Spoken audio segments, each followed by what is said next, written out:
صلاتكم فليؤمكم علماؤكم فإنهم وفد لكم بينكم وبين ربكم أو كما قال رسول الله صلى الله تعالى عليه وسلم। মোহতারাম মুসল্লিয়ান কিরাম, আমি আল্লাহ পাক রব্বুল আলামিনের পবিত্র কালামের অংশ বিশেষ তেলাওয়াত করলাম এবং হযরত রাসূল করিম সাল্লাল্লাহু আলাইহি ওয়াসাল্লামের দুইখানা হাদিস শরীফ পাঠ করলাম। আল্লাহ পাক কুরআন শরীফ এবং হাদিস শরীফের কামিল হেদায়েত আমাদের সকলকে নসিব ফরমান। কুরআনে পাক এবং হাদিসে পাকের নূরে আমাদের জীবনকে সুন্দর করার, নূরওয়ালা করার তৌফিক দান করেন।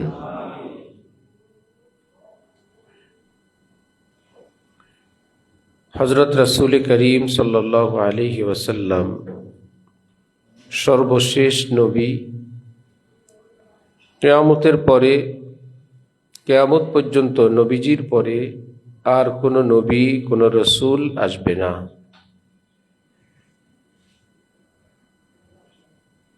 নবীজিকে কোরআনে পাকে আল্লাহ পাক খাতামুন নবিয়্যিন বলছেন,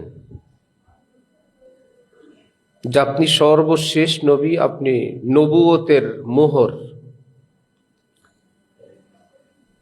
কোনো কিছু কমপ্লিট হলে, চূড়ান্ত হলে সেখানে মোহর মারা হয়, সিল দেওয়া হয়। নবীজিকে বলা হয়েছেন আপনি হলেন নবুয়তের মোহর, আপনার মাধ্যমে নবুয়তের দরজাকে চূড়ান্তভাবে শেষ করে দেয়া হয়েছে। আপনার পরে আর কোনো নবী আসবে না। নবীজি নিজেও বলেন আনা খাতামুন নবিয়্যিন লা নবিয়্যা বাদি। আবার আরেক অর্থ আনা খাতিমুন নবিয়্যিন, আমি সর্বশেষ নবী। আরেক তো আনা খাতামুন, তিমু আর তামু, আনা খাতামুন নবিয়্যিন, আনা খাতিমুন নবিয়্যিন, দোনোভাবেই পড়া যায়, দুইটার দুই অর্থ। আমি নবুয়তের মোহর, আমি শেষ নবী। লা নবিয়্যা বাদি, আমার পরে আর কোনো নবীও আসবে না, কোনো রসুলও আসবে না।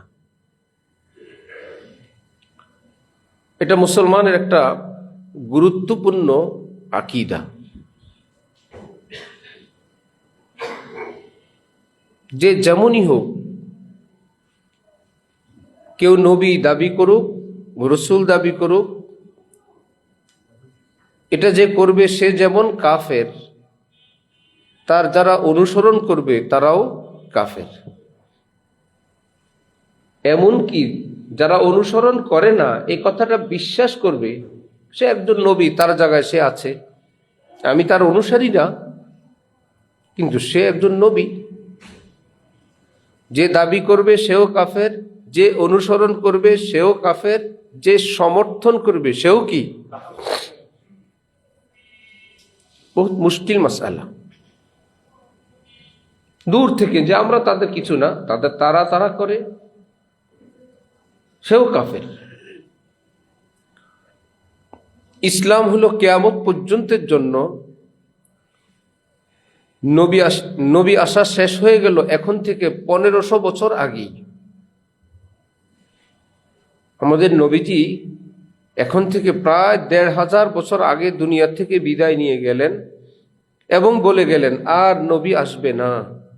অথচ ওনার রেখে যাওয়া ইসলাম বললেন এটা কিয়ামত পর্যন্ত থাকবে।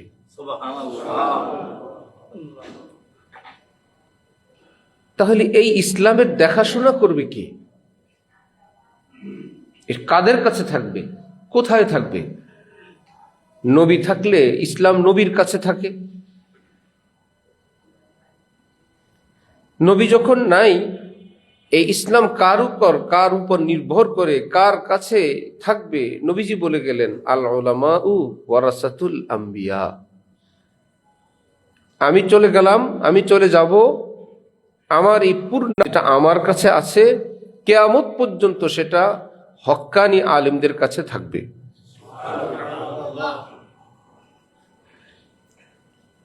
নবীর কাছে যেই কোরআন নাজিল হলো, যেই কোরআন ছিল, আলেমদের কাছে যেই কোরআন, এর মধ্যে কোনো ভিন্নতা আছে না? সেই কোরআনটাই। খুব খেয়াল করতে হবে, হুবহু সেই কোরআনই আজকে আলেমদের কাছে, একটা শব্দেরও কোনো বেশ কম নাই। শুধু এইটুকুন বেশ কম, যার কাছে নাজিল হইল তিনি ছিলেন নবী, আজকে যার কাছে আছি তিনি হইলেন একজন আলেম। দৌলত সেটাই। 1000 কোটি টাকা ছিল রাজার ছেলের কাছে, সে রাজপুত্র, সেই টাকাটাই তার কোনো উজিরের কাছে দিল, সেই টাকাটাই, শুধু এইটুকুন বেশ কম, এখন উজিরের কাছে আছে। কিছুক্ষণ পূর্বে রাজপুত্রের কাছে ছিল, টাকা সেটাই, বান্ডেল সেটাই, টাকার মানও সেটাই। হাদিস রাসূলুল্লাহ সাল্লাল্লাহু আলাইহি ওয়াসাল্লাম যে হাদিসগুলো তিনি বলতেন হুবহু শব্দ সহ, উচ্চারণ সহ, অর্থ সহ, সেগুলো পৃথিবীতে কাদের কাছে আছে? আলেমদের কাছে।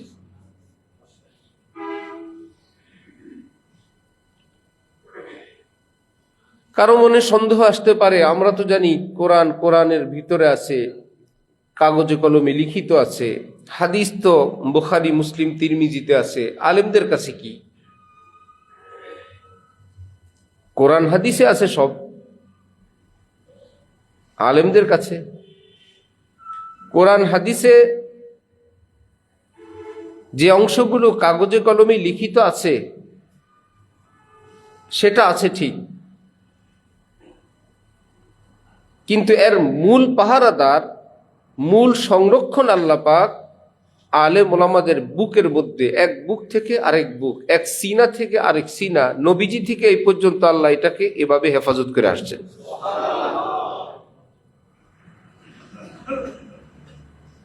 কিভাবে সেটা? যেমন কোরআন পাক আপনি খুললেন, আমরা যদি এখন খুলি, সেখানে সূরা ফাতিহা লেখা আছে, লেখা তো আছে, উচ্চারণের আওয়াজটা কি আছে? কোরআন শরীফে কি আওয়াজ আছে? তাহলে আলহামদুলিল্লাহ এটাকে কিভাবে পড়তে হবে এটা তো লেখা নেই। এই উচ্চারণটা পাবো কার কাছে? আলেমের কাছে। কেউ যদি বলেন বাংলায় উচ্চারণ লেখা থাকলে, পৃথিবীতে কোনো ভাষা নাই আরবি ভাষার উচ্চারণ যথাযথভাবে করার মতন। আমাদের বাংলাকেই ধরেন, আলহামদুলিল্লাহ, বাংলা কি লিখবে? সরে আ ল আল, হ আকার হা, ম হাম, দর্শকার দু, কি হলো? আল আলহামদু। কোরআন শরীফে কি আলহামদু না আলহামদু? বাংলা একখান হরফ আনেন, আলহামদু আল্লাহ, হ হ, বাংলায় তো আছে হ, আরবিতে হা দুইটা, একটা হা আর একটা হা। এখন আপনি লিখবেন আলহামদু, বাংলায় কোনো হরফ আছে, অক্ষর আছে হা বুঝানোর? যদি আপনি আলিমকে এড়াই গিয়ে উচ্চারণ পড়তে যান, আসমান থেকে নাজিল হয়েছে আলহামদু, আপনি পড়বেন আলহামদু। লিল্লাহি পারবেন, রব্বিল মোটামুটি পারবেন, বিপদে পড়ে যাবেন না আলামিনে। আলামিন বাংলা কি লিখবে? সরে আ, আপনি পড়বেন আলহামদুলিল্লাহি রাব্বিল আলামিন। কোরআন শরীফ কি আলামিন না আলামিন?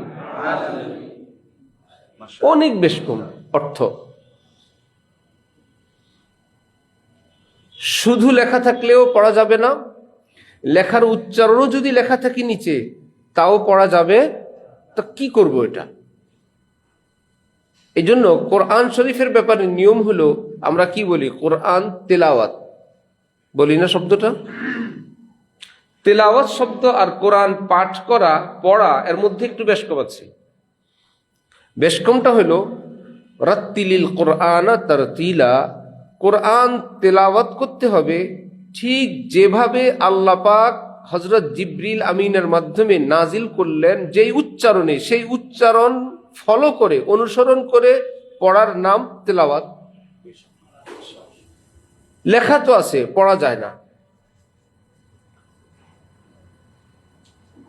এটা শুধু এখানেই না, অন্যান্য বিশেষ করে ইংরেজি ভাষায়ও ব্যাপক। লেখে একরকম, পড়ে আরেক রকম। এইট বানান করে একরকম, নাইট বানান করে একরকম, এক বানান করে আরেক রকম, বানান করেন একরকম, পড়ে আরেক রকম। তাহলে বোঝা গেল অক্ষর এখানে থাকবে, এটা কি উচ্চারণটা কি এটা ইংরেজি জাননেওয়ালা আরেকজন থেকে শিখতে হবে, একজন মাস্টার থেকে, যে এটা লিখবা এইভাবে, পড়বা এইভাবে। সেই ব্যক্তি যদি না থাকে তাহলে নিজে নিজে পড়তে গেলে এটা ভুল হবে। আর কোরআন শরীফ সেটা ভুল হইলে কোনো গুনাহ নাই, ইংরেজি ভুল হইলে কোনো গুনাহ নাই। কোরআন শরীফ যদি ভুল হয় তাহলে আমি বলবো আমি কোরআন তেলাওয়াত করছি, অর্থাৎ আল্লাহ পাকের কালাম। কোরআনের আরেক নাম কি? আল্লাহর কালাম, কালামুল্লাহ। আমি আল্লাহর কালাম পড়ছি, আল্লাহ পাক এভাবে কোরআন শরীফ এ কথা বলছেন, আমি আল্লাহর কথাটা আমি উচ্চারণ করতেছি। অথচ আল্লাহ পাক বলেন আমি তো এভাবে উচ্চারণ করি না, আমি তো আলহামদুলিল্লাহ বলি নাই। তুমি আমার নামে চালায় দিলে, আমি নাকি আলহামদুলিল্লাহ বলছি। তুমি বললে আমি কোরআন আল্লাহর কালাম পাঠ করি, আল্লাহর নাম দিয়ে তুমি আল্লাহর নামে চালায় দিলা এমন কথা যেটা আল্লাহ বলেন নাই। আল্লাহ বলছেন রব্বিল আলামিন, আর আমি বলছি যে আল্লাহ বলছেন রব্বিল আলামিন। হ্যাঁ, আমি তো আলামিন বলি নাই। তাহলে এখানের উচ্চারণের একজন কঠিন পাহারাদার আছে, এবং সেখানে সওয়াব এবং গুনাহের ব্যাপার আছে, এখানে রব্বুল আলামিনের আদেশ নিষেধের ব্যাপার আছে। সেটা মানার জন্য আমাকে আপনাকে অবশ্যই কোনো আলেমের শরণাপন্ন হইতেই হবে, এই ছাড়া কোনো উপায় নেই। আলিফের নিচে লেখা আছে সরে আ ল রসিকার লিফ হ, কি ফাইন, পেরে যাবেন। বয়কার বা, আরবিতে বা, নিচে লেখা আছে ব আকার বা, সুন্দর পারবেন। তো একার তা লেখা আছে, তাও পারবেন। সামনে হইল কি সা। এইবার নিচে কি লিখবেন?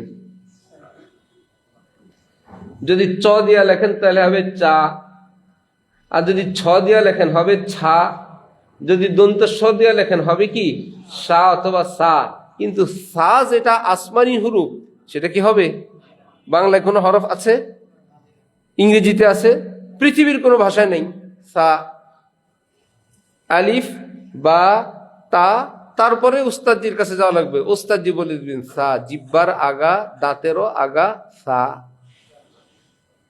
জিব্বা এবং দাঁতের আগা দিয়ে কি পড়তে হয়? সা।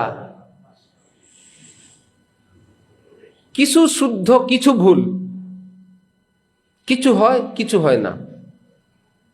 আপনার লাইটের তার কিছু আছে কিছু নাই, এইটুক আছে এইটুক নাই, লাইট জ্বলবে তো? যার তার একদম নাই তারটাও জ্বলবে না, যার মাঝে মাঝে নাই তারটাও, একই খবর দুজনের। অথচ আমরা কোরআন এবং ইসলামের ব্যাপারে মনে করি যার নাই তার তো কিছুই নেই, আমার তো কিছু আছে। এই কিছু আছে এটা ঠিক, এটা তখন কাজে লাগবে যখন বাকিটাও আপনি তার সঙ্গে যোগ করবেন, তখন আপনার এই কিছু কাজে লাগবে। একজনের উজু নাই, এই ব্যক্তি কি নামাজ পড়তে পারবে? আরেকজনের উজু 3 ফরজ আদায় করলো, 4 ফরজের মধ্যে কয় ফরজ? তিনি কি নামাজ পড়তে পারবেন? কি ভাই, দুজনের একরকম বিধান কেন? সে তো কিছুই করে নাই, আমি তো 3 পর্যন্ত করলাম। আপনার 3 ভালো, এটা কাজে লাগানোর জন্য আরেকটা ফরজ লাগবে, সেটা হইলে 3টা কাজে লাগবে। এক যদি না হয়, ওই 3 ওয়ালা জিরো। যেমন যার উজু নাই সে যেমন, 3 ফরজওয়ালাও ঠিক তেমন।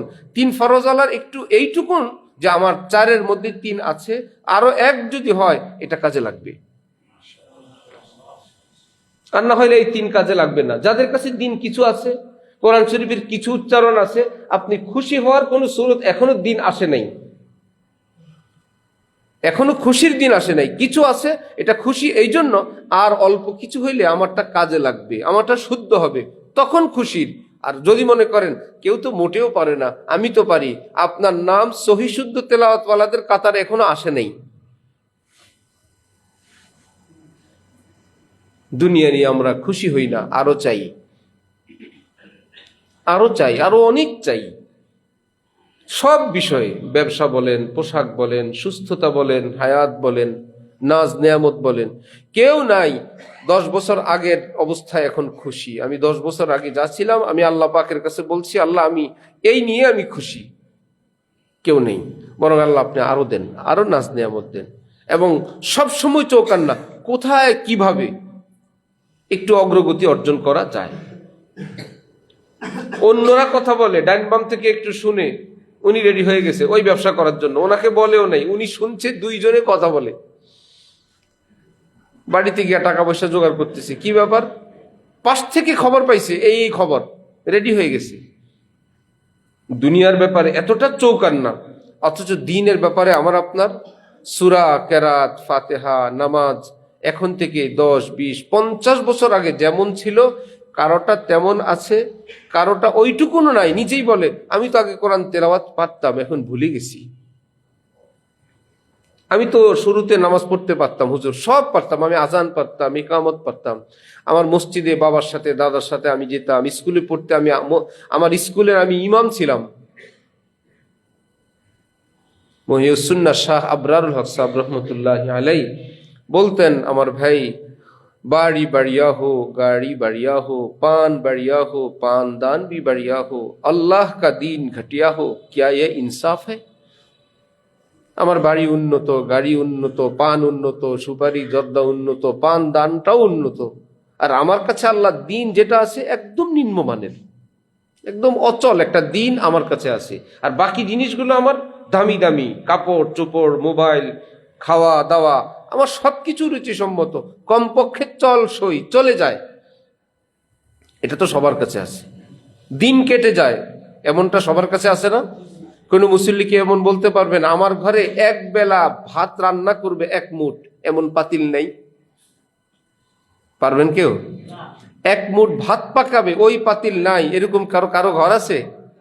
হ্যাঁ, উন্নত অনুন্নত পাতিল এটা হইতে পারে। এক পাতিলের জায়গায় কারো ঘরে 10টা পাতিল আছে, কারো ঘরে 5টা আছে, এটা হইতে পারে। কিন্তু এক মুঠ ভাত পাকানোর মতন একটা পাতিল নাই, এমন ঘর গরিবেরও নাই। হয়তো বড় লোক ফেলে দিছে, সেটা তার ঘরে কাজের জিনিস। দাগ দুগ পড়া, টেমাটুমা, কিন্তু ছিদ্র নাই, চলে, ভাত হয়ে যায়। এটার নাম চলে যাওয়া। এটাকে কেউ বলতে পারবে না এটাতে ভাত হয় না। হয়, স্পেশাল পাতিলেও রান্না হয়, রাইস কুকারেও হয়, তার এই দাগি দুগি টেমাটুমা পাতিলেও রান্নাটা হয়ে যায়। হয় না? না হয়? হয়। তরকারিও তেমন।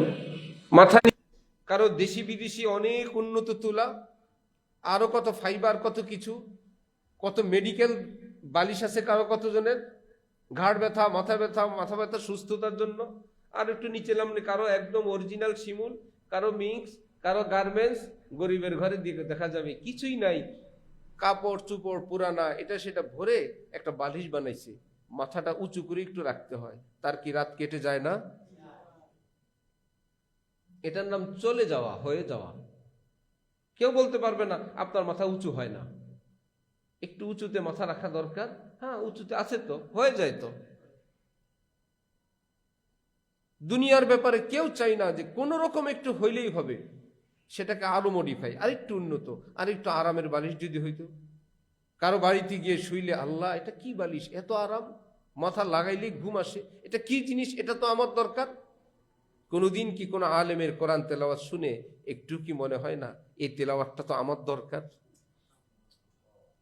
এত সুন্দর তেলাওয়াত, এটা তো আমার দরকার? কোরআন কি শুধু আলেমের না সব মুসলমানের? সকল মুসলমানের। আমরা আল্লাহর বান্দা, আমরা সবাই, আমরা মুসলমান, আমরা সবাই মুসলমান। তাহলে মুসলমানের সম্পদ তো কোরআন, শুধু আলেমের সম্পদ তো না। শক্ত জাগা উচিত। এমন তেলাওয়াত যদি আমি পারি, এমন সহিশুদ্ধ যদি আমার ঘরে একটা ছেলে হইতো, কিভাবে হাদিসটা পড়লেন, হাদিসের অর্থটা কেমনি বলেন, আমি যদি একটু শিখতে পারতাম, নবীজি কি বলেন, আল্লাহ কি বলেন, আমি যদি সে অর্থ জানতে পারতাম, আমার কাছে সেদিন মনে হইতো আমি 7 রাজার ধন পেয়ে গেছি। আল্লাহ, আমি আরবি বুঝি, আল্লাহর কালামের অর্থ আমি বুঝি। আলহামদু অর্থ সমস্ত প্রশংসা, লিল্লাহি অর্থ আল্লাহর জন্য, রব্বুল আলামিন, যিনি সমস্ত জগতের প্রতিপালক। আমি শব্দে শব্দে পারি, রব অর্থ প্রতিপালক, আলামিন অর্থ জগৎ সমূহ, আলহামদু অর্থ সকল প্রশংসা, লিল্লাহি অর্থ আল্লাহর। আল্লাহ, বুকে কেমন ধন ধন মনে হয়, আল্লাহ মনে হয় আমাকে অনেক ধন দান করে দিছেন।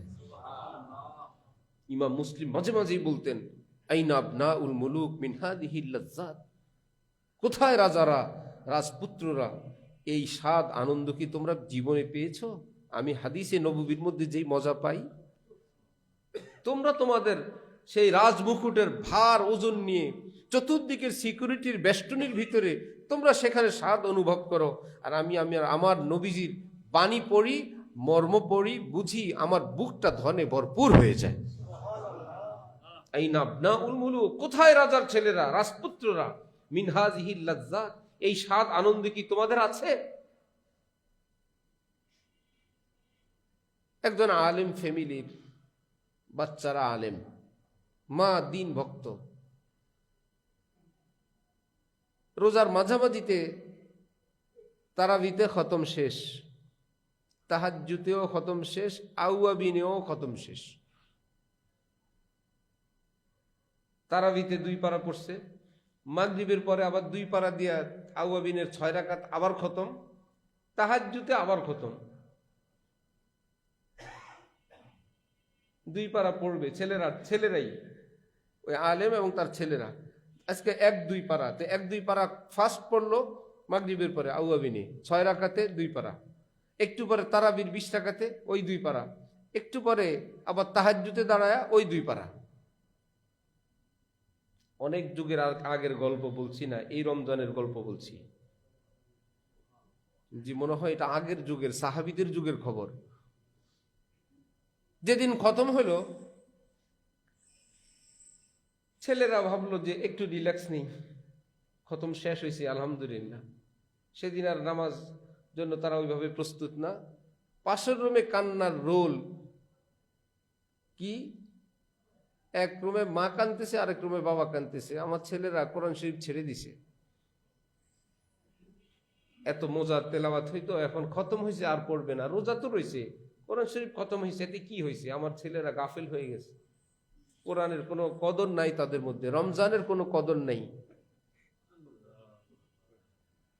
এখন আর আমাদেরকে নামাজ পড়াবে না, ওরা খতম হয়ে গেছে ওদের। দিনদার অনেক আল্লাহওয়ালি, আল্লাহর বান্দি, সেই বেচারার কান্নার রোল দেখে ছেলেরা ভাবছে এই অন্য কোনো ওষুধ দিয়ে থামানো যাবে না। मेरा दिल तड़प रहा है, मेरा जल रहा है सीना, ये दवा वही मिलेगी, मुझे ले चलो मदीना। ভাইরা, আমার বুক ধড়ফড় করে, আমার কলিজাটা ফেটে যাচ্ছে, আমি কঠিন রোগে আক্রান্ত, পৃথিবীর কোনো হসপিটালে নিলে আমার এই চিকিৎসা হবে না, আমার ওষুধের একটা জায়গা আছে, আমাকে মদিনায় নিয়ে যাও, আমি ভালো হয়ে যাব। এই রোগীকে হসপিটাল নিলে ভালো হবে? যে মদিনার মহব্বতে যার বুক ব্যথা করে। কবি বলতেছে, মেরা দিল তড়প রাহা হ্যায়, মেরা জল রাহা হ্যায় সিনা, আমার দিল, অন্তর ধড়ফড় করছে, আমার বুক জ্বলতেছে, যে আমাকে এই কষ্ট থেকে তোমরা যদি বাঁচাইতে চাও তো মুঝে লে চলো মদিনা, আমাকে মদিনায় নিয়ে যাও, দেখবা আমি সুস্থ হয়ে যাব। বাচ্চারাও বুঝছে এখানে মাকে অন্য কথা বললে, হাতে পায়ে ধরলে, মাপ চাইলে কাজ হবে না। মাকে শান্ত করার ঔষধ একটাই, যদি বলি মা আবার খতম শুরু হবে, মা ঠান্ডা হয়ে যাবে, গিয়া ওষুধ ব্যবহার করছে, ঠিক আছে মা তাহলে এখনই দাঁড়াই, বিসমিল্লাহ শুরু করি, আবার আউয়াবিনে দাঁড়ায়, আবার নামাজ শুরু, মা ঠান্ডা হয়ে গেছেন, মা সুস্থ হয়ে গেছেন, বাবাও সুস্থ হয়ে গেছেন। আমার ভাইয়েরা, এই পৃথিবীতে দেখতে আমরা একই রকম মানুষ, কিন্তু ভিতরে চাহিদা ভিন্ন ভিন্ন, ভিন্ন রুচি, ভিন্ন চাহিদা, ভিন্ন টার্গেট, কিন্তু একই সমাজে একই জমিনে আমরা থাকি।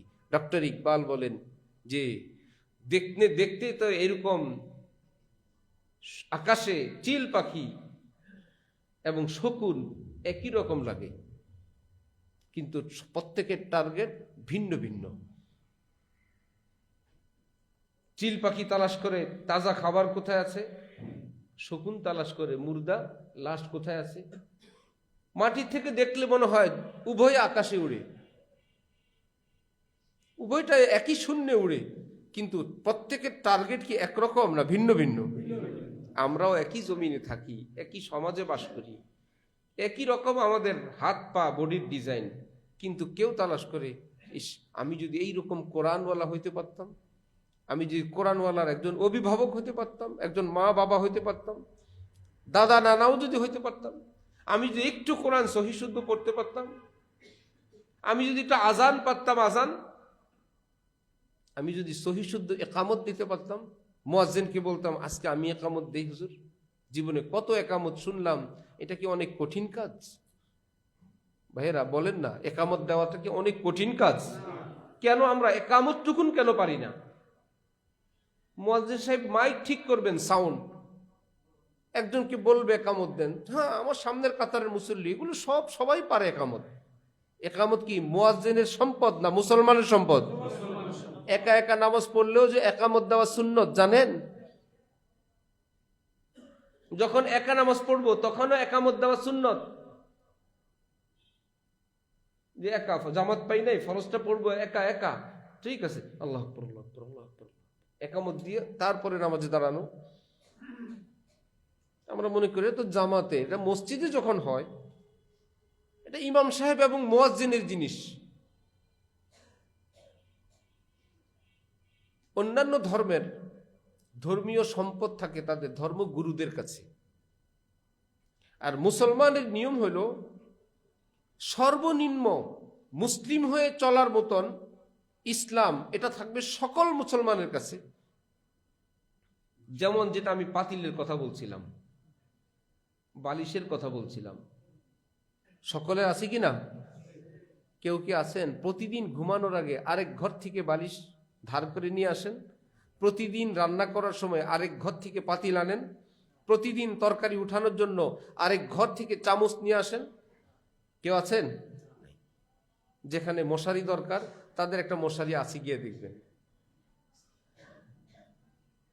এদিক থেকে ছেঁড়া ছিল, ওটাকে একটা গিট্টা দিছে গোল করে, আরেক দিকে একটু সেলাই করা, আরেক দিকে একটা তালি দেওয়া, তার যাতে মশা প্রবেশ না করে এইরকম একটা ব্যবস্থা তার দরকার। বড় লোকের মশারি বড় লোকের মতন, আমি গরিব আমার মতন, এইটুকুন ঠিক, মশা যাতে প্রবেশ করতে না পারে এইটুকু নিশ্চিত করে একটা মশারি তার গরিবের আছে কি না? আছে ভাই। তার দিন চলে যায়, হয়ে যায়, কেউ বলতে পারবে না তোমারটা মশা ঢুকে। সে যত পথ ছিল সব বন্ধ করে তালি দিয়ে গিট্টা দিয়ে সব রকম দিয়ে তার দিন চলে। তো বোঝা গেল যার যেই জিনিস প্রতিনিয়ত প্রয়োজন, সব সময় প্রয়োজন, সেটা সে ব্যবস্থা করে রাখে। সেটা উন্নত হোক আর কম উন্নত হোক, কমপক্ষে এইটুকুন যেন হয় যেই কাজের জন্য এটার ব্যবস্থাটা, সেই কাজটা যেন হয়ে যায়। তাহলে কোরআন শরীফ আমাদের নামাজে 5 ওয়াক্তের দরকার হয় কি না? সকলের হয়। তাহলে আমাদের কোরআন শরীফটা কমপক্ষে কতটুকুন হইতে হবে? একজন আলেম যেন শুনে পরীক্ষা নিয়ে বলেন হ্যাঁ আপনার নামাজ হয়ে যায়, আপনার নামাজ হয়ে যায়, অনেক উন্নত হয় না, নামাজটা হয়ে যায়। সব মুসলমানের মধ্যে ইমামতি করার এইটুকুন ক্ষমতা থাকা দরকার। বলবেন এত বড় দায়িত্ব আমি কেমনে নিব? আপনি একা নামাজ পড়েন না? সবাই একা নামাজ পড়ি কিনা? সুন্নত কি ইমামের পিছনে? আমরা সারা বছর সুন্নতগুলো ইমাম সাহেবের পিছনে পড়ি না একা পড়ি? ওগুলোই তো ইমামতির পুঁজি। হইতে পারে আপনি জামাত পান নাই, আরেক মুসলমান ভাই আসছেন, ঠিক আছে একজন দাঁড়ায় যান। হইতে পারে আপনি ছেলে সহ বাপ ছেলে আপনারা নামাজ পড়বেন, চলেন। সফরে গেলেন, দেখলেন যে আপনার চেয়ে আর কোনো ভাই হিম্মত করার কেউ নেই, আল্লাহ ভরসা আসেন। যাই পারি, কারণ আমি হুজুর থেকে সার্টিফিকেট নিছি, আমার নামাজ কি হয় না, না হয়ে যায়? হয়ে যায় আলহামদুলিল্লাহ। উস্তাদ যে আমাকে বলছেন হয়ে যায়, আমি আত্তাহিয়াত শুনাইছি, আমি কোরআন শরীফ শুনাইছি, আমি কয়েকটা সূরা শুনাই হুজুর থেকে সার্টিফিকেট নিছি, এবং সেটাকে আরো মডিফাই, আরো উন্নত করার জন্য, আরো বেশি নাম্বারওয়ালা করার জন্য আমি এখন চেষ্টার মধ্যে আছি, আমি আরো সুন্দর করতেছি। কি আছে? যেই যেই ফরজগুলো আদায় করে আমরা নামাজ পড়তে আসি, সেই ফরজগুলো আদায় করা আর ইমামতি সময় নিয়ত করা, আল্লাহ আমি মুসল্লিদের ইমাম হয়ে নামাজের নিয়ত করলাম, আল্লাহু আকবার। আর তো কিছু না। আর মুসল্লিরা কি নিয়ত করে? আমি ইমাম হয়ে না মুক্তাদি হয়ে? মুক্তাদি হয়ে, মুসল্লি হয়ে, ইমামের পিছনে নামাজ পড়তেছি।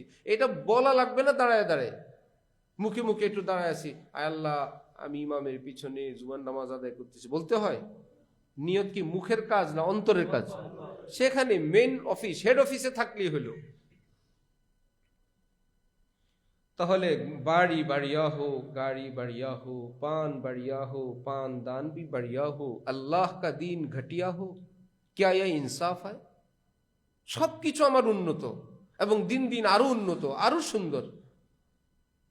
পুরাতন ফার্নিচার যখন কিনছিল বড় শখ করে কিনছিল, অনেক শখের জিনিস, কিছুদিন পর রুচি পরিবর্তন, যুগ চেঞ্জ, এটা এখন আর বাসাওয়ালারা বলে এটা কবে বের করব, মাথা খারাপ, কবে এই সোফা বের করব, কবে এই খাট বের করব, কি ব্যাপার, অনেক শখের জিনিস না, এটা এখন আর চলে না, এখন আরো অনেক উন্নত বের হয়েছে। নাম্বার 2, আমরা তো তখন গরিব ছিলাম, এখন তো আল্লাহ আমাদেরকে পয়সা করে দিচ্ছেন। এক হাজী সাহেবের বাসায় উনি গিয়া দেখেন, সকাল থেকে বিবি বেচারি বাইরে গেছেন, গিয়া দেখেন বহুত লোকজন নিয়ে ওনার বিবি আসছে থেকে নতুন ফার্নিচার কিনে নিয়ে আসছে, ফার্নিচারের ট্রাক বাড়ির বাইরে, আর লোকেরা এসে ঘরের সব ফার্নিচার বাইর করতেছে। কিরে ভাই কি হইলো? বিবি বাইরে গেছে, নতুন ফার্নিচার কিনে নিয়ে আসছে, সাথে লোক নিয়ে আসছে, আগের গুলো বাইর করে দিবে, জামাই জানেও না কি করবে। ঠিক আছে চলো, আল্লাহ সেরকম পয়সা করে দিচ্ছেন, এই জন্যই তো উনি কিনে নিয়ে আসছেন, এই জন্য উনি নতুন ফার্নিচার কিনে নিয়ে আসছেন চেঞ্জ করার জন্য। এই জন্য জামাইকে বলতে হবে, যেহেতু ওনার সঙ্গে অভিমান, এই জন্য ওনার সহযোগিতাও নিবেন না, লোকও নিয়ে আসছেন, সব ফার্নিচার বের করে নতুন সেট করে রাখছেন, আগের গুলো ভালো লাগে না। এটা যদি দিনের ব্যাপার হইতো, আমার আগের ফাতেহা আমি আমার ভিতরে রাখবো না, এটা বের করে দিব, আমি হুজুর থেকে এখন নতুন ফাতেহা নিয়ে আসছি, আমি এখন আর অশুদ্ধ ফাতেহা আমার ভিতরে রাখবো না, অশুদ্ধ কুলহু আল্লাহ রাখবো না, অশালীন জীবনটা আমার মধ্যে আর রাখবো না, বেপরদার জীবনটা আমার ঘরে আর রাখবো না, বের করে দিছি। আমাদের কিছু দোস্ত আহবাব আছে গাজীপুর, যেই আমাদের সঙ্গে সম্পর্ক করে, আমরা কোনোদিন বলি নাই যে এটা করো, পরে শুনলাম তারা নিজেরাই, ভাই টেলিভিশন ঘরে থাকলেই ঝামেলা, ভালো ভালো ভালো, হঠাৎ ঝামেলা, বরং সারাদিনে ঝামেলা, মাঝে মাঝে ভালো। এটাই তো টেলিভিশনের বৈশিষ্ট্য, ঠিক না? সারাদিন ভালো মাঝে মাঝে খারাপ, না সারাদিন খারাপ মাঝে মাঝে ভালো? সারাদিন ভালো মাঝে মাঝে খারাপ, না সারাদিন খারাপ? সারাদিনে খারাপ, হঠাৎ আজান শুরু হয়, একদম মক্কা শরীফও দেখা যায়, মদিনা শরীফও দেখা যায়, আল্লাহ কি ভালো টেলিভিশন। সেই বেচারারা ভাবছে না, দিনের উপর চলতে হলে ঘর থেকে তো এই সাপের বাক্সা বের করতে হবে। মুহিউসুন্নাহ হযরত আবরারুল হক সাহেব, যিনি হাকিমুল উম্মতের সর্বশেষ খলিফা ছিলেন, তিনি বলতেন, পৃথিবীর কাউকে যদি সাপে দংশন করে, সাপের বিষে লোকটা মারা গেল, তাকে কত লোক দেখতে আসে, আরে এই লোকটা সাপের বিষে মারা গেছে, সাপের দংশনে মারা গেছে। বলল, এই ছোট্ট সাপের বাক্সা, এই টেলিভিশন, এই ডিশ, এখানের বিষাক্ত সাপে যে কত মানুষ মারা গেল, কেউ দেখতে আসলো না। এই দংশনে কত মানুষ মারা গেল, হযরত বলেন, আরে এদেরকে কেউ দেখতে আসলো না, এদের দিন মারা গেছে, ইমান মারা গেছে, তাকওয়া মারা গেছে, চোখের পানি মারা গেছে, আল্লাহর সঙ্গে সম্পর্ক সেটাও কাটা গেছে, কিছুই নাই, আছে হাত পায়ের একটা বডি আছে, কিছু লেবাস আছে, এখন চোখে আর পানি আসে না, অন্তরটা আগে নরম হইতো, এখন আর নরম হয় না, ঘরের জীবনটা শালীন ছিল, এখন ছেলে মেয়েরা কেমন উদ্ভট অসভ্যের মতন চলে, বেপরদা বেপরদা চলে। তাহলে কি এরা জীবিত আছে? কোরআন শরীফে রব্বুল আলামিন বলছেন, ইমানদাররা সব জীবিত, বেঈমানরা হলো মরা। বেঈমানদেরকে আল্লাহ মৃত্যুর সঙ্গে তুলনা দিচ্ছেন, তাদের ইমান কি দিন দিন তাজা হইতেছে? বলেন, তাজা হয় না ধ্বংস হয়? ধ্বংস হইতেছে। আমাদেরকে কেন বুঝাইতে আসবেন? আমরা আপনার সঙ্গে কেন বিতর্ক করব? এটা তো রাষ্ট্রীয় কোনো আইন বলছি না, এটা কোনো অধিকারের কথা তো বলছি না, এখানে গোলাম এবং মালিকের কথা বলছি। যিনি মালিক, আমাদের মহান আল্লাহ, তিনি আমাদেরকে যেভাবে চলতে বলেন আমরা সেইভাবে চলতে বলি। আপনি চলেন, আপনার ব্যাপার; চলবেন না, আপনার ব্যাপার। আপনার সঙ্গে তো বিতর্ক নাই। আপনি টেলিভিশনের পক্ষে আর আমি আপনার বিপক্ষে, আমরা দুইজন বিতর্ক করব। মালিকের সঙ্গে বিতর্ক করা যায় না। পৃথিবীর সবাই খুন করলে তার জন্য কেসাস, মৃত্যুদণ্ড। আপনি খুন করছেন, তার বদলায় আপনাকে মৃত্যুদণ্ড দিবে। বাপ যদি খুন করে ফেলে অন্যায়ভাবে, শরীয়তের বিধান, বাবা খুন করছে, এটা অন্যান্য শাস্তি, জেল দাও, শাস্তি দাও, খুন করা যাবে না। তার এক ধরনের অধিকার আছে, শাস্তি দিতে হবে, এটা তার অন্যায়। যেহেতু বাবা করে ফেলছেন কাজটা, ছেলেকে মৃত্যুদণ্ড নাই। কেন? বাবা কি তার সৃষ্টিকর্তা? বাবা কি তার রিজিক দাতা? কিছুই না, শুধু বাপ ছেলেটা সম্পর্ক। রব্বুল আলামিন বলেন, আমি বিন্দু বিন্দু থেকে তোকে সৃষ্টি করলাম। কোথায় ছিলে? তোমার অস্তিত্ব সূর্যের আলোতে, চাঁদের আলোতে। কোথায় ছিল? বাতাসে। কোথায় ছিল? পানিতে। কোথায় ছিল? মাটিতে। আমি সেখান থেকে একত্রিত করে ফল, ফুল, তরি তরকারি, খাদ্য, খাবার সবটার মধ্যে নিয়ে আসছি। সেখান থেকে আবার সময় মতন রিজিক আমি পৌঁছায় দিছি জায়গা মতন, সেই বাজারে, সেই হাটে। সেই মুষ্টি খরিদ করার জন্য আমি তোমাকে তৌফিক দিছি। ওখানে কারো জীবনের অস্তিত্ব আছে। সময় মতন সব মা বাবার দেহে, মা বাবার দেহ থেকে মায়ের গর্ভে ধীরে ধীরে রব্বুল আলামিন বলেন একটা নুতফা, সুম্মা খালাকনা নুতফাতা আলাকা, ফাখালাকনাল আলাকাতা মুযগা, ফাকাসাউনাল ইযামা লাহমা। একটার পর একটা বলেন, আমি ধাপে ধাপে তোমাকে সৃষ্টি করলাম। পৃথিবীর কেউ তো করে নাই। নিজেই বলেন, ফাতাবারাকাল্লাহু আহসানুল খালিকিন। দেখলা এমন পচা পানি দিয়ে কি সুন্দর মানুষ আমি বানাইতে পারি? আমার মতন স্রষ্টা কি আর হইতে পারে? ফাতাবারাকাল্লাহু আহসানুল খালিকিন। দেখলা তোমার আল্লাহ কত উত্তম সৃষ্টিকর্তা, কি দিয়ে কি বানাইলেন। তোমরা তো ভালো কিছু দিয়ে ভালো কিছু বানাও। কাঠ ভালো হইলে ফার্নিচার ভালো, রড সিমেন্ট ইটা ভালো, ফিটিংস ভালো হইলে বিল্ডিং ভালো, ভালো দিলে ভালো। আমি কি দিয়ে কি বানাইলাম? আলাম নাখলুকুম মিন মাইম মাহিন। দুর্গন্ধময় পচা পানি দিয়ে তোকে সৃষ্টি করি নাই? বিন্দু বিন্দুতে অস্তিত্বের যার অবদান, তাও আবার সৃষ্টি করে ছেড়ে দেন নাই, যাও দিলাম তুমি চলো, এমনটা করেন নাই। দিয়ে নিজের হাতেই রাখছেন। আমরা কি আল্লাহর হাতের থেকে বাইরে? না আল্লাহর হাতে, এখনো আল্লাহর হাতে। সেই দিনও আল্লাহর হাতে, আজও আল্লাহর হাতে। এই কালো চোখে আলো বিতরণ করেই যাচ্ছেন। সুবহানাল্লাহ। কি থেকে আলো আসে? কথার আওয়াজই বা কোত্থেকে আসে? কান কিভাবেই বা শুনে? কিভাবে আমরা চিনতে পারি এটা আমার বাবা, এটা আমার ভাই? এটা চেনাই কি? এটা আমার বোন, এটা আমার স্ত্রী। সরকারের পক্ষ থেকে চিনায় দেয়? বিজ্ঞানীরা চিনায় দেয়? কে চিনান? আর যদি না চিনতে দিতেন, ঠিক আছে খাও লও, ক্ষুধা লাগবে, শুধু মেমোরিটা ফেল করে দিলাম, কাউকে চিনে না। এমনও মানুষ আছে দুনিয়াতে, আল্লাহ কোনো না কোনো কারণে এই মেমোরিটা নিয়ে গেছেন। কি বিপদ চলছে তাদের ফ্যামিলিতে, আমাদের কাছে খোঁজ খবর আসতেছে। স্ত্রীকে এবং অন্যান্যরা এটা চিনে না, পুরুষটা। এবং এই পরনের কাপড় চোপড় রাখতে হবে এই কথাটা তার মনে থাকে না। একটা অনুভূতি, এটা আমার লজ্জা। আবার শরীরের মধ্যে অনুভূতি দিয়ে দিচ্ছেন, শরীরের ওই জায়গাটায় মনে হয় কাপড় নাই। আল্লাহু আকবার।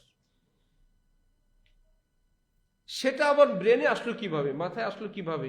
আমার হাঁটুটা মনে হয় খোলা। সুবহানাল্লাহি বিহামদি, সুবহানাল্লাহিল আযীম। ওয়াশরুমের প্রয়োজন হয়, ওয়াশরুমের প্রয়োজন, ওয়াশরুম তো আমাদের পেটে, সেখান থেকে চলে যাবে। সিগন্যাল দেন আল্লাহ পাক, তুমি একটু সম্মানজনক জায়গা তালাশ করো, তোমাকে ওয়াশরুমে যেতে হবে, পেশাব পায়খানা করা লাগবে। সিগন্যাল দিয়ে আবার সময় দেন। এত জলদি তো সবাই সময় বের করতেও পারবে না, বললেই তো গাড়িটা থামাবে না, বললেই তো আর সব জায়গায় থাকবে না, সেটা আস্তে ওয়ার্নিং দেন, কিছুক্ষণের মধ্যে আমাকে একটা ওয়াশরুমে যেতে হবে, সম্মানজনকভাবে একটা ব্যবস্থা করে দিয়েছেন। এই নিয়ামতের শুকরিয়া আদায় করতে পারবো? এই জন্যই তো ওয়াশরুম থেকে বের হইলে গফরানাক, আল্লাহ মাফ করে দেন। আপনি আমাকে কতটা ইজ্জতের সঙ্গে এই কষ্ট থেকে বাঁচার ব্যবস্থা করলেন। আল্লাহ, আমি আপনার নিয়ামতের শুকর আদায় করতে পারবো না। আপনি ওয়ার্নিং দিলেন, যার জন্যই তো আমি জায়গা খুঁজে ইজ্জত রক্ষা করে সসম্মানে আমার জরুরতটা সেরে ফেললাম। আগে কি কষ্ট ছিল, এখন কতটা স্বস্তি। আল্লাহ, আপনার ধাপে ধাপে আপনার নিয়ামত, এর শুকরিয়া আদায় করতে পারবো না। যদি ওয়াশরুম না হয়, যদি আটকে যায়, যদি কষ্ট হয়, কত সহজে আপনি সেটা আমার থেকে বের করার ব্যবস্থা করলেন। ধাপে ধাপে সে সবটা মিলে বান্দা দেখে যে এই শুকরিয়া আদায় করার ক্ষমতা আমাদের নাই। একটাই কাজ করি, কারো ঋণ পরিশোধ করতে না পারলে কি করে? মাফ চায়, ভাই মাফ করে দেন, আমার দ্বারা পরিশোধ করা সম্ভব না। নবীজিও বলেন, এই ঋণ আমরা পরিশোধ করতে পারবো না আল্লাহর, বের হয়েই বলো গফরানাক, আল্লাহ মাফ করে দেন। আল্লাহ, আপনার শুকরিয়া আদায় করতে পারবো না। তো যিনি আমাদের মালিক, আমরা তার হাতে সর্বদা। তিনি যদি আমাদেরকে বলেন যে তোমরা আমার সঙ্গে এভাবে করো, তোমাদেরকে অল্প কয়েকদিনের জন্য সেখানে দিলাম, স্থায়ী না, আবার তোমাদেরকে উঠায় নিয়ে আসবো আমার কাছে, এই জন্য কিছু তো প্রস্তুতি আমাদের থাকা উচিত। আমার ভাইয়েরা, এই জন্য নিজের ঘরের জীবন, পরিবারের জীবন, আমি আপনি তর্ক করলে হাজারো কথা আছে, যুক্তিতে হাজারো কথা আসে। আমাদের নাম মুসলিম। ইসলাম শব্দের অর্থ হলো গারদান নিহাদান বাতাআত, আনুগত্যের সাথে আল্লাহ দ্বীনের সামনে মাথা অবনত করে দেওয়ার নাম ইসলাম। আল্লাহ বলছেন, ভাই এখানে আর কোনো কথা নেই। নবীজি বলছেন, ভাই এখানে আর কোনো যুক্তি তর্ক নাই, দেশ নাই, রাজনীতি নাই, রাষ্ট্র নাই। আল্লাহ রসুলের কথার সামনে আর কি করব? জান দি হুই উসি কি থি, হক তো ইয়ে হ্যায় কে হক আদা না হুয়া। আল্লাহর দেওয়া জান আল্লাহর কাজে ব্যবহার করব, এখানে আমার কি করার আছে? এই জানটা কি আমাদের না আল্লাহর? দেহটা আমাদের না আল্লাহর? শক্তি আমাদের না আল্লাহর? সবই তো আল্লাহর। এখান থেকে কিছু কিছু দিতে বলেন, ফজরে একটু আসবা, একটু জোহরে আসবা, একটু আসর মাগরিবে আসবা, একটু এভাবে এভাবে থাকবা। যিনি দিলেন, দাতা একটু বললেন, আমি তোমাকে এই লাখ টাকা দিলাম, এখান থেকে তুমি কিছু খরচ করবা। যার হাতে দিল সে বলে আমি 1 টাকাও দিব না। আর বাবা, এটা তোমার টাকা না, আমার টাকা, আমি দিলাম, বললাম তুমি খাও, বিবি বাচ্চাকে খাওয়াও, এখান থেকে কিছু দিও। এটা তো তোমার না, এটা তো আমার। তাহলে আমার আপনার জান মাল সবকিছু আমাদের না আল্লাহর? সেখান থেকে তিনি বলেন তুমি খাও, ভোগ করো, আরাম করো, রেস্ট নেও, রাখো, কিছু কিছু এভাবে দিবা, সময় দিবে, জান দিবে, মাল দিবে।